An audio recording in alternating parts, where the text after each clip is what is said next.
हाँ, ये बताइए विनय जी, जो आप गाली का प्रयोग करते हैं वीडियोस पर, वो गाली बकने से किस तरीके का सुख प्राप्त होता है? आपको मालूम नहीं है कि किसी को उसके पर्सनल गाली देने पर किसी को हानि पहुंच सकती है, उसके ठेस पहुंच सकती है उसको? कुत्ता को कुत्ता नहीं कहेंगे, भड़वा को भड़वा नहीं कहेंगे, भोस वाले नहीं कहेंगे, तो आप मुझे शब्द दे दीजिए, वही कहता हूँ। आप यही इसी बात को अच्छे शब्दों से कह सकते हैं। बोलिए कौन से शब्द से भड़वा को, वो कौन से शब्द से नवाजिए? देखिए, भड़वा कोई नाम नहीं होता, ये गाली है। वो नहीं, ये गाली नहीं है, ये उनके कामों का किया हुआ दिया हुआ पुरस्कार है।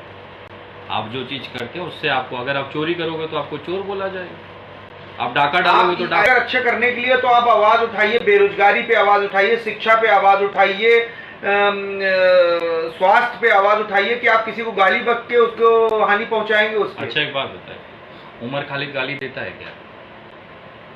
अच्छे से एकदम संस्कारित तरीके से अपनी बात रखता है, लेकिन उसने देश के बारे में ये बात बोला था जिसकी वजह से उसको मुकदमा हुआ। अच्छा, एक बात बताइए, चलो उसका हटा दे, तो कोई एक ऐसा कार्यकर्ता, एक सामाजिक कार्यकर्ता, सभी लोग अच्छी भाषा में बात करते हैं, हमें अच्छा लगता है, हमें सुकून मिलता है, हम करते हैं, ये मेरा अधिकार है, संविधान ने दिया हुआ है। संविधान अधिकार देता है कानून के दायरे में रह कर करने के लिए, ना कि गाली बक के आप उसको करेंगे। एकदम सही बात, तो उखाड़ लो ना कानून का दायरा। तो आपको मुकदमे से डर नहीं लगता है? या आप मुकदमा लगवाने ही के लिए गाली बकते हैं? डर लगता होता तो आज ऐसे गालियां नहीं दे रहा होता। तो गाली बकने से आपको मतलब सुकून मिलता है? मेरा सुकून मिलता है, मेरा वो मुझे तो अच्छा। ये जो आप एक्टिविटी करते हैं, ये अपने सुकून के लिए करते हैं, ना कि जनता की परेशानियों को रिजॉल्व करने के लिए? जनता की परेशानी देख के ही गाली देने का मन करता है। तो क्या गाली देने से, ये चीज की क्या गारंटी, गाली देने से वो सरकार सुन के उसको सही कर लेगी? काहे नहीं होती है?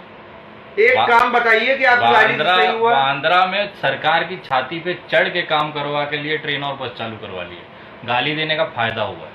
नहीं, गाली देने, हाथ जोड़े ना, पत्र भेजे थे ना, ईमेल लिखे थे ना सबको, सारे मुख्यमंत्रियों को, बिल्कुल लिखे थे कि भैया मजदूरों के लिए बस चालू करो, भूखे मर रहे हैं। कोई भोसला सुना नहीं था, वही आके वीडियो बना के 5 मिनट लगा था, हालत खराब हो गई ना। आखिर काहे चालू करे ट्रेन और बसिया वहां से, मुंबई से उत्तर प्रदेश, उत्तर भारत के लिए? नहीं करना था ना, अगर मेरे गालियों से दिक्कत है काहे चालू कर दिए? बाद में मुकदमा भी तो हो गया था आपके ऊपर। मंजूर ना भाई, मजदूरों का भला हुआ ना, ट्रेन से जो आदमी गए कम से कम दुआ दिए ना, बस चली, गाड़ियां चली, लोग अपने घर पर अपने परिवार के बीच पहुंचे ना। अगर मेरे गाली देने से किसी का भला होता है तो मैं आज नहीं, इससे भयंकर भयंकर गाली देता रहूं। आपने एक काम पूछा था, सबसे बड़ा काम बता दिया है। एक काम पूछा, ठीक है, और ये सिर्फ मेरी बात नहीं, देश ने देखा है।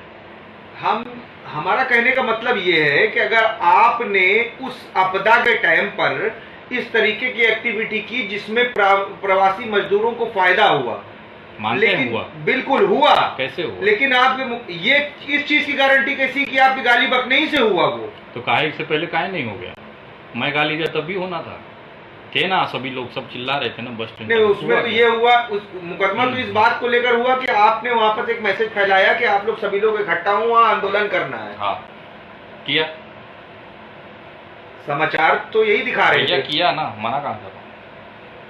उखाड़ लो ना, गलत हूँ तो काहे रुके? मुंबई पुलिस है, कोई बच्ची पार्टी नहीं है कि यूपी पुलिस नहीं है, दिल्ली पुलिस नहीं है कि इधर उधर करके लपर लपर। नहीं, आप ये मुंबई पुलिस को चैलेंज कर रहे हैं। मुंबई पुलिस एक नंबर पुलिस है, मैं ये कहना चाहता हूँ। उनके इन्वेस्टिगेशन से ना कुछ बच नहीं पाता है। आप भी अगर गलत किया होता तो आज यहाँ पटना में बैठ के गालियां नहीं। यूपी से और यूपी की सरकार से ऐसा कौन सी दुश्मनी है आपको कि आप मुंबई पुलिस को तो सही कह रहे हैं, जब चूंकि आप वहाँ रहते हैं, आपको ये डर है कि अगर मुंबई पुलिस के खिलाफ कुछ अगर हम बोल देंगे तो मुंबई पुलिस हमारे खिलाफ एक्शन करेगी, हमको जीना हराम कर देगी। आपको फिर से याद दिलाता हूँ, 14 अप्रैल सन 2020 को मैंने महाराष्ट्र में रहकर, मुंबई में रहकर महाराष्ट्र सरकार के खिलाफ, देश की केंद्र सरकार के खिलाफ रह के बात किया था, जेल तक गया और जमानत पे बाहर। अगर मुझे डर लगा होता तो मैं महाराष्ट्र सरकार के खिलाफ, मुंबई पुलिस के खिलाफ नहीं बोलता। अच्छा जी, अभी आपका आगे का क्या प्लान है? भाजपा मुक्त भारत। कोई जाति दुश्मनी भाजपा से? मुझसे क्या, पूरे देश की दुश्मनी। इतना काम करवा रही है भाजपा, एक गिना दीजिए। रोड बनवाया हमारे यूपी में पूरा, आप आइए प्रयागराज में पूरा कुंभ में पूरी रोड बनी और 20 लाख करोड़ का पैकेज दिया। इलाहाबाद से आपको बनारस आने में कितना समय लगता है?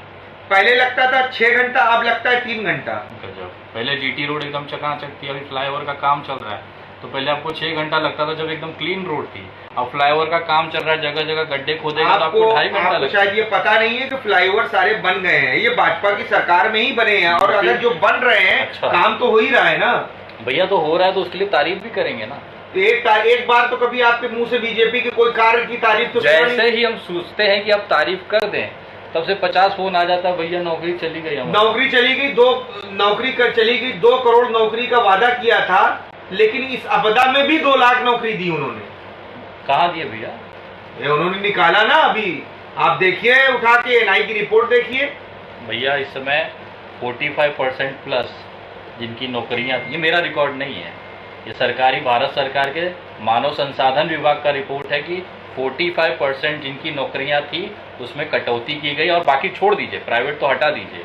काहे ये नीति आयोग ने एक रिपोर्ट निकाली और एक बाकायदा उनके ट्विटर पे जाके देखिए कि आज के बाद से अगली सूचना तक कोई भी सरकारी नौकरी या नियुक्ति या परीक्षा नहीं होगी। ठीक है, काहे? ये हो गया, लेकिन जो रोड पटरी वाले थे, जो रोड पटरी से बेघर हो गए थे, जिनकी दुकानें बंद हो गई थी, ठेला बंद हो गया था, काम नहीं कर रहे थे, सरकार ने उनको 10-10 हजार रुपए लोन देने का काम किया।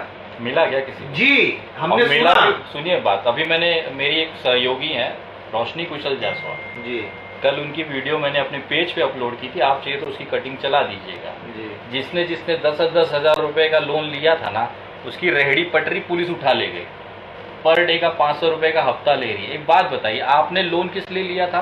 रेहड़ी लगाने के लिए, सारा इन्वेस्टमेंट। लेकिन 1 साल का ब्याज माफ था उसमें। भैया कुछ भी माफ हो, देना पड़ेगा ना। जी, लिया है तो देना पड़ेगा। जी। किस लिए लिया था? वो रेहड़ी की दुकान लगा के कमा के देने के लिए।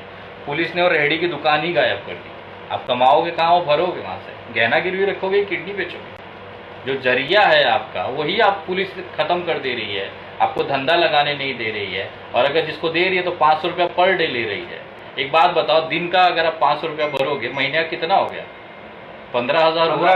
10,000 का लोन लेके बंदा 15,000 रुपया पुलिस को हफ्ता देगा। लोन भरेगा कि घर चलाएगा? रोशनी कुशल जायसवाल ने सबूतों के साथ, पेपर के साथ, चालान के साथ वीडियो डाली थी, आप देख सकते हैं।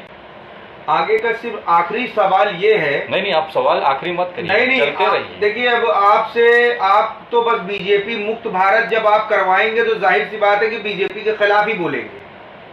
बीजेपी मुक्त भारत जब कराएंगे तो बीजेपी के खिलाफ बोलेंगे। अभी तो पेलेंगे उनको, अभी तो बोलना कहाँ, अभी तो पेलने का नंबर आ रहा है। बिहार में आइए ना, मोदी जी आ रहे हैं ना, अभी जब सभा होगी तो पता चल जाएगा कहाँ जूता। देखिए, स्वच्छ भारत अभियान चलाया बीजेपी ने। हाँ भैया, रिकॉर्ड है। 15 एक हफ्ते में 8 लाख संडास बनवाई है। जोक हो गया 15 सेकंड में एक संडास। 15 सेकंड में तो साला गू बाहर नहीं आता है। ये 15 सेकंड में ये उपलब्धि है कि इन्होंने संडास बनवा ली है। कैसी बातें कर रहे हैं पत्रकार महोदय? आप लगता है ग्राउंड रिपोर्ट नहीं देखते हैं। भैया मैं नहीं बोल रहा हूँ, मेरी बात नहीं। एक हफ्ते में 8 लाख संडास नरेंद्र मोदी जी ने खुद आके, उसका बाकायदा प्रचार हुआ था मन की बात में, बहुत सारा डिक्लेयर न्यूज चैनलों पर रिकॉर्ड चली थी। एक हफ्ते में 7 दिन के अंदर 8 लाख संडास बनवाई थी, 15 सेकंड में एक संडास। आदमी हगने बैठता तो बाहर नहीं आता 15 सेकंड, मौसम बनाना पड़ता। देखिए, क्या जो 72 साल में नहीं हुआ वो अब मोदी सरकार कर रही है। जैसे राफेल खरीदा, पावर बढ़ाया, देश को एक ताकत दी राफेल से। जरूर, राफेल आया, देश को ताकत दी। इसी के लिए चाइना अंदर तक आके 3,200 किलोमीटर हमारा ले गया। वो राफेल का वहाँ का झंडू बाम खेलने के लिए रखा। ये कैसे कह सकते हैं 3,200 किलोमीटर आ गया अंदर? राजनाथ सिंह बोले, हम थोड़ी बोले। पूछ लो राजनाथ सिंह जी से, उनका ऑफिशियल ट्विटर, रक्षा मंत्री है वो। जी हाँ, रक्षा मंत्री। उन्होंने बाकायदा अपने स्टेटमेंट में कहा है कि 3,200 किलोमीटर का हमारा जो क्षेत्र था चीन के कब्जे में है, गलवान में। ये राफेल के वहां पे झंडू बाम खेलने के लिए लाए थे। और डालो ना, मोदी जी के पिछवाड़े दम नहीं है क्या चाइना से बात करने का? आज तक कभी चीन तक नहीं निकला उनके मुंह से। वो प्रधानमंत्री इतना फट रहा है उसका, और आप तारीफ किए जा रहे हैं। नेक्स्ट का मेरा सवाल यही है कि बीजेपी में अगर आप इतना बड़ा घोल मेल कर रहे हैं, आप सीधा बीजेपी ज्वाइन कर लीजिए, आपके सारे पाप धुल जाएंगे। अरे लो, हम क्या ज्वाइन करो? हम तो रोज मूत रहे हैं उनके चेहरे पे। और विनय दुबे ने उनके शौचालय में मूतने न जाए। बीजेपी ज्वाइन करना तो बहुत दूर की बात है। और काहे हम ज्वाइन करेंगे, आप चले जाइए ना, बहुत प्यार आ रहा है, आपने आपको काम दिख रहा है। पत्रकार का काम है। नहीं, आपने क्या कहा कि इलाहाबाद से बनारस आपको 2.5 घंटे लगते हैं जी, और जब जीटी रोड एकदम क्लियर था तब आपको 6 घंटे तब सिंगल रोड थी, अब वो हाईवे बन जीटी रोड को बने कम से कम 20 साल 15 साल हो गया सर। नहीं, तब सिंगल मैं रोड खुद थी। औराई से हूँ। सिंगल रोड की बात नहीं, मैं जीटी रोड की डबल लेन की बात कर रहा हूँ, सीमेंटेड, जो जी। सीमेंटेड रोड को तोड़ के आज उस पर फ्लाईओवर बनाया गया है। जी कहीं कहीं चल रहा है, कहीं कहीं आज भी काम चल रहा है। जी जी। आपको मोहन सराय से अगर अंदर आना है बनारस की तरफ तो आपको 1.5 घंटा सिर्फ मोहन सराय से राजा तालाब से मोहन सराय पहुंचने में लगता है। आप, ये तो रही रोड की बात, आपको अभी पता नहीं, चूंकि आप मुंबई में रहते हैं जी, मैं भी मुंबई जाता हूँ। रोड जो है इलाहाबाद से प्रयागराज से बनारस की जो स्थिति पहले थी कि लोग 5 घंटे में 6 घंटे में पहुंचते थे, अब लोग 2.5 घंटा 3 घंटे में पहुंच रहे एकदम हैं। अच्छी बात सरकार ने किया ना काम। किया है। फ्लाईओवर अगर बने, उसका सरकार स्वागत। काम नहीं कर रही है, फ्लाईओवर बना है, उसका स्वागत है, लेकिन काम अभी पूरा नहीं हुआ। ये भी बात आप एडमिट करिए, काम पूरा हो गया है उस रोड का। हाँ, इस भैया, बात से तो नहीं, इस बात से ये चीज जाहिर होती है। फ्लाईओवर बना है, उसका स्वागत है, स्वागत है ना, काम हो रहा है ना, काम हो रहा है, लेकिन पूरा नहीं हुआ है।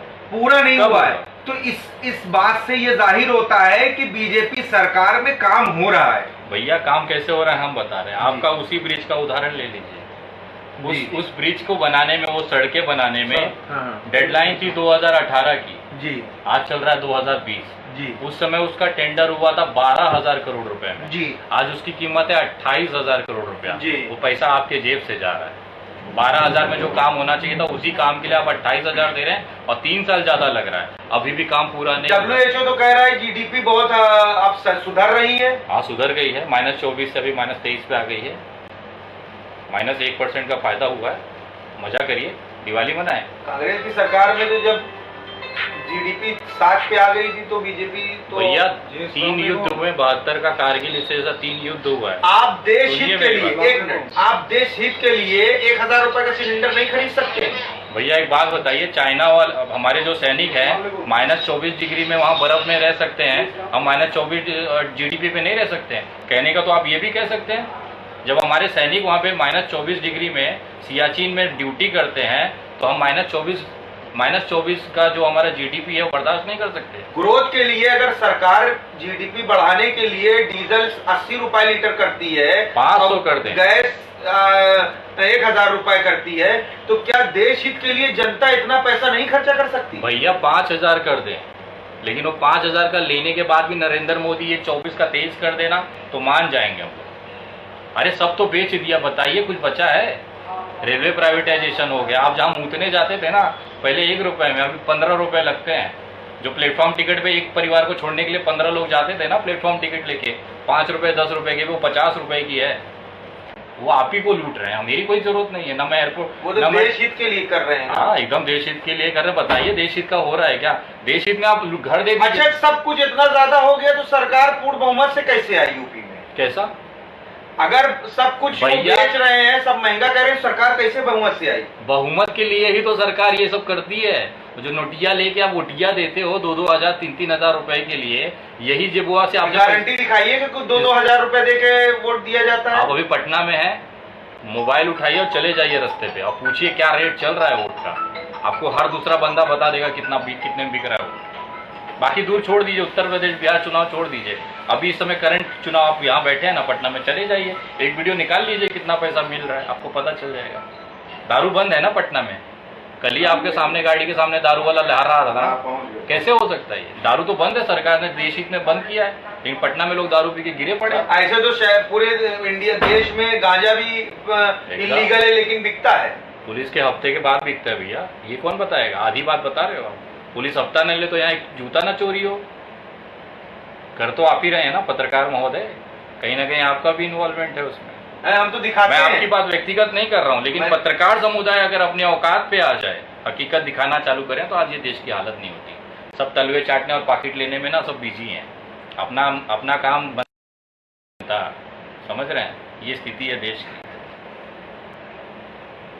की। आप देश के प्रति इतना लगाव कर रहे हैं, बीजेपी के खिलाफ बोलते हुए, भैया मौजूदा हालात में अगर सरकार बदलती है, कांग्रेस की आती है, तो क्या आप कांग्रेस को भी इसी तरीके से अपशब्द का प्रयोग करेंगे? साले सबके सब चोर हैं, सब मिलके बेवकूफ बना रहे हैं। क्या आप अपना रेट बढ़ा रहे हैं क्या? भैया रेट कौन देगा? अच्छा मैं तो सबको तो गरिया रहा है, सबकी माँ बहन कर रहा हूँ, कौन रेट देगा? तो गरियाना आप बीजेपी को गरिया रहे हैं, तो कांग्रेस अगर बात में आती कांग्रेस को लेती है आपको, तो मैं अपनी बात को साबित कर सकता हूँ। मैं कह रहा हूँ साले के सारे चोर हैं। इसका कारण है, जब भाजपा को सर विधायक कम पड़ता है तो कौन सी पार्टी आगे आती है अपना विधायक देके बेचने के लिए? रेट तो कौन बढ़ा रहा है आपको पता है? जो विधायक 15 करोड़ में बिकते थे आज 45 करोड़ 100 करोड़ की बोली लगती है। पैसा कहाँ से जाता है? बोली लगने के टाइम में आप मौजूद रहते हैं क्या? देश मौजूद रहता है, मेरी क्या बात है। सारे जिनकी औकात कुत्तों के एक रोटी खाने की नहीं थी, आज वो फॉर्च्यूनर और 5 स्टार होटल के रिसोर्ट में जाके प्रेसिडेंशियल स्वीट में रुकते हैं, जिसका भाड़ा एक दिन का 7 लाख रुपया, उनकी औकात है। और वही विधायक खुलेआम भाजपा के विधायक, जो भाजपा कन्वर्टेड, मतलब जो कभी कांग्रेस और कभी दूसरे पक्षों में थे, कन्वर्ट होके का बीजेपी है, वही 2-2 हजार रुपए का लेके बच्चों को बांटते हुए वीडियो आप ही दिखाए थे ना। विधायक अगर वो विधायक चुना जाता है अपने क्षेत्र से और विधायक बनता है, और विधायक बनने के बाद वो फॉर्च्यूनर गाड़ी से चलता है और बड़े बड़े होटल में रहता है, तो उससे आपको जलन किस बात? नहीं, जलन नहीं, अच्छी बात है। काहे देश बेच रहे हैं? देश की विश्वास, जनता का विश्वास वो काहे बेच रहे हैं? और मैं बात करूं पार्टी के गठबंधन की, यहाँ कोई कितने भी कि हमें क्या मिलता, कौन सा हमें देने वाला है? भैया आप चुने गए। मेरे को एक बात बताइए, मैं क्यों कहता हूँ सारे के चोर हैं? क्योंकि जब भी बीजेपी को जरूरत पड़ती है तो कांग्रेस वाले ही आते हैं, और ये इसलिए सरकार बना लेते हैं कि ये वाले जो बिकने को तैयार है ना, ये सब्जी मंडी में जो बिकने को तैयार है ना, कांग्रेस के और बाकी दूसरे दलों के नेता, इसी की वजह से कांग्रेस बीजेपी का कॉन्फिडेंस लेवल हाई होता है। जिस दिन ये भड़वे बिकने बंद हो जाए ना, देश की हालत सुधर जाएगी। और भाजपा की इतनी औकात नहीं है सरकार बना ले जब तक लोग बैठे हैं यहाँ पे बिकने के लिए। नेक्स्ट। ठीक है, अब आप जनता को संदेश दे दीजिए, कोई अपना गालियों से नहीं, गाली नहीं। जनता को काहे गाली देंगे? हम जिसको देते हैं एकदम खुला देते हैं। गाली नहीं, संविधान के दायरे में रहकर, एकदम संविधान के दायरे में रह के देते हैं। अच्छा, आनंद सिंह सरकार बोल रहे वो संविधान के दायरे में था, काहे नहीं एफआईआर कर? मुकदमा होता तो है उनके ऊपर। हाँ हुआ, कोई मेरे को एक दिखा दीजिए सरकार बोलने पे मुकदमा हुआ है। हम भी बोल सरकार उखाड़ लो मेरा। ठीक है, ये तो विनय दुबे जी जिन्होंने अपनी बात बड़ी बेबाकी से रखी और कुछ शब्दों का प्रयोग। एक मिनट, अभी खत्म नहीं हुआ है। चूतिया बनना बंद करिए, आवाज उठाना शुरू करिए। अगर ऐसे चुप रहेंगे तो बकचोद बन के ना लोग आपको पेलते रहेंगे। जनता को मेरा क्लियर मैसेज। ये तो विनय दुबे जिन्होंने नेशनल दस्तक की आपसे गुजारिश है कि अगर इसको बचाना चाहते हैं तो नेशनल दस्तक को सब्सक्राइब करने के लिए रेड कलर के सब्सक्राइब बटन को दबाएं, फिर बेल आइकन की घंटी दबाएं। नेशनल दस्तक को बचाने के लिए बहुत जरूरी है कि हर खबर को शेयर करें, लाइक करें, कमेंट जरूर करें।